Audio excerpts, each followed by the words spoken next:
Meus amigos, quem ignora o Botafogo aí ou continua achando que o Botafogo é fogo de palha, não tá vendo o campeonato. E ainda tem uns gaiatos fazendo umas comparações aí que não tem nada a ver. Nunca pensei em ser perfeito, mas vou correr pelo direito. Fala moçada, beleza? O Bruno Formiga na área e nada mais. Hoje cheio do estilo, porque cheguei num evento aí, ousei inclusive na indumentária e vou gravar o vídeo assim mesmo. Até porque tem um quê de alvinegro aqui, né? Inclusive com um dourado ali da. Enfim, uma homenagem ao Botafogo, líder do campeonato, o time do meu pai, o time do meu avô, o time de muita gente na minha família, inclusive. E aí é o seguinte: o Botafogo é uma realidade.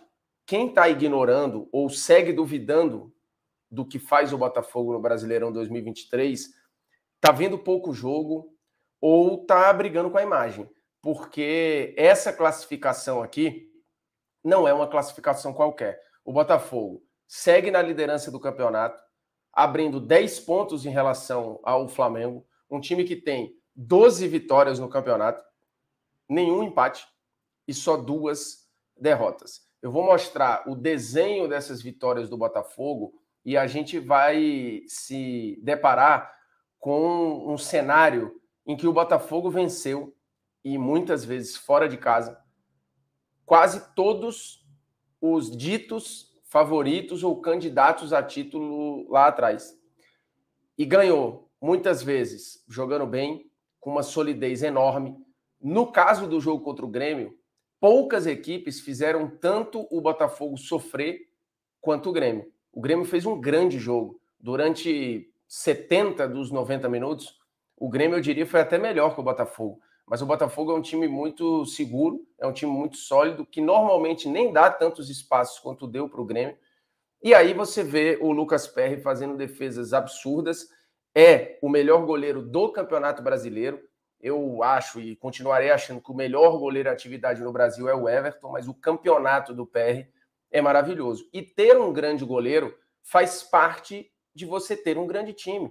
Durante várias vezes, o Everton foi fundamental para o Palmeiras. E isso não mexia em nada a qualidade do trabalho do Abel Ferreira e a qualidade do time do Palmeiras.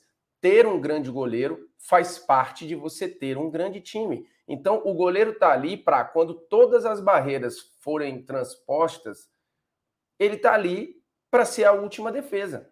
E o PR foi isso no jogo contra o Grêmio. Muita gente, alguns gaiatos, eu diria, tem comentado em cima de postagens em relação ao Botafogo, falando que é fogo de palha, é cavalo paraguaio, é o Arsenal da temporada passada de Premier League.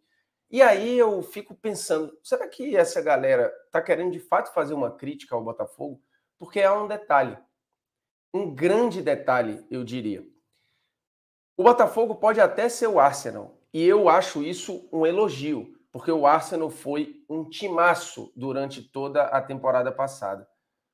Um time com conceito, um time com toque de bola, com beleza estética, com equilíbrio, com constância, com competitividade, com resgate de uma instituição enorme como é o Arsenal, e o Botafogo faz isso nessa temporada. Suponhamos que o Botafogo seja o Arsenal. Essas pessoas esquecem que no Brasil não tem o Manchester City.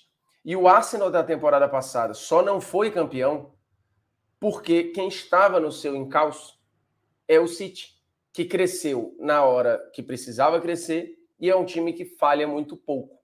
Ele é quase uma engrenagem perfeita. Não temos isso no Brasil. Nós não temos uma equipe com tamanha constância, com tamanho equilíbrio ofensivo e defensivo, com tamanho domínio do seu treinador. Nem o Palmeiras. Nem o Palmeiras. Ainda mais o Palmeiras na temporada 23, e que vive neste momento o seu período talvez mais instável da era Abel. O Flamengo também não é esse Manchester City. O Grêmio também não é esse Manchester City. O Fluminense também não é esse Manchester City. O Atlético Mineiro, tampouco. Red Bull Bragantino, Fortaleza, também não. Então você olha para as equipes que estão ali no topo da tabela, e eu incluí no meio disso o Atlético, que é o atual 12º colocado do campeonato, e você não tem nenhum Manchester City. Com um outro detalhe, o Arsenal era, entre todas as equipes da Premier League, a com a menor média de idade. Ou seja, um time muito talentoso, porém jovem. Logo, inexperiente. Não é o caso do Botafogo. O Botafogo tem vários dos seus principais jogadores muito experientes. Porque você tem o Marçal, é um cara altamente experiente. O Rafael, quando estava jogando, um cara altamente experiente.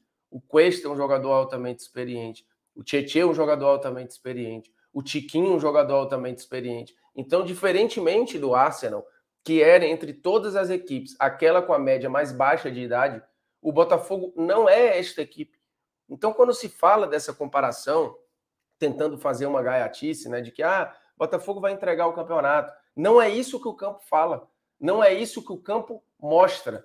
Você ignora o que o campo está falando, você ignora o que, jogo após jogo, rodada após rodada, o time vem mostrando. Então, assim, você pode ficar num mundo aí de ideias de que, por alguma razão, ele pode entregar o campeonato. Pode ser que o Botafogo deixe escapar o título? Pode. Mas o Botafogo igualou a campanha do Corinthians de 2017, que foi uma campanha histórica, um primeiro turno irretocável, e que foi suficiente aquele primeiro turno para criar uma gordura que não deu mais para ser alcançada. E mesmo com o time caindo no segundo turno, aquele Corinthians terminou campeão. E não começou o campeonato como favorito, como o Botafogo também não começou. E como o Botafogo também não começou em 95, quando teve o seu último título brasileiro. Um levantamento do Futuri, e eu até repostei isso lá no Twitter, mostra as vitórias da equipe contra o São Paulo, contra o Flamengo, por exemplo, contra o Atlético Mineiro, contra o Fluminense, contra o Fortaleza, contra o Palmeiras, contra o Grêmio, equipes muito fortes. Eu estou pegando aqui trabalhos bons, times bons. O São Paulo era até um outro momento, mas o Botafogo venceu, e venceu bem. O Flamengo, o Atlético, que à época ainda era tratado como uma das grandes forças e favoritos do campeonato, venceu o Fluminense, sensação da temporada, venceu o Palmeiras, fora de casa, vence o Grêmio, fora de casa, vence o Fortaleza, que é outro time altamente badalado e muito bem treinado. Então, assim, o campo está deixando muito claro que ignorar o Botafogo é brigar com a imagem. E eu sugiro que você não ignore o Botafogo na hora, por exemplo, de brincar com seus palpites lá em PagBet. O link está na descrição do vídeo. PagBet não tem gueguegué. Acertou, tá pago. A partir de R$1 você aposta e a partir de R$20 você já retira. Recebe no Pix, é na hora, você conversa com o chat. É uma pessoa que vai te atender, então assim, não tem negócio de robozinho, de resposta automática. É tudo muito ágil. O site é altamente intuitivo e simples de você acessar. E eu sempre repito, deixe lá o que você pode perder, e site de aposta não é segundo emprego, não é renda extra, não vai lhe deixar rico, nem vai lhe aposentar. Inclusive, PagBet botou odds fantásticas para o Botafogo no jogo contra o Grêmio. Assim, quem foi no Botafogo em alguns cenários se deu muito bem. Inclusive, quem fez algumas casadas nesse jogo, assim, voou, tá? Voou. Eu vou mostrar aqui, porque, assim, era papo de oportunidade única, tá? Por exemplo, para o Botafogo ganhar do Grêmio, a odd era 3,26, que é excelente. Para o Botafogo fazer mais de 1,5 gols, ou seja, 2, que foi exatamente o que aconteceu, era 2,84. E você fazer essa casada do Botafogo ganhar e fazendo 2 ou mais gols, parada surreal. Para o Botafogo fazer 2,5 gols, ou seja, 3, e era muito, né? 6,78. Poderia ter acontecido. Para o Botafogo não sofrer gols, que foi o que aconteceu, 3,77. E para o Botafogo vencer o primeiro tempo, e aí não aconteceu, muito pelo contrário, o Botafogo tomou uma massa no primeiro tempo do Grêmio, 3,93. Então, ó, se de novo brincarem com essa história, mas o Botafogo é o Arsenal, não sei o que, e você for torcedor do Botafogo, lembre, não tem um Manchester City no futebol brasileiro. E não encare isso como uma crítica ao Arsenal, porque o Arsenal renasceu, voltou a ser competitivo, tem ótimas perspectivas e é uma realidade. Como é uma realidade o Botafogo 2023. Você pode querer continuar brigando com isso, mas o Botafogo não vai sair do topo da tabela. Ele pode até, eventualmente, em algum momento, sair da liderança, mas ele vai brigar pelo título até o fim, como fez o Arsenal, diga-se de passagem. E acho que isso é muito grande. Encarar isso ou querer olhar aí algo para diminuir o que fez o Arsenal ou o que faz o Botafogo, putz, bicho, é um espírito de merda, né? Convenhamos aqui. Beleza? É nóis, tamo junto e um abraço.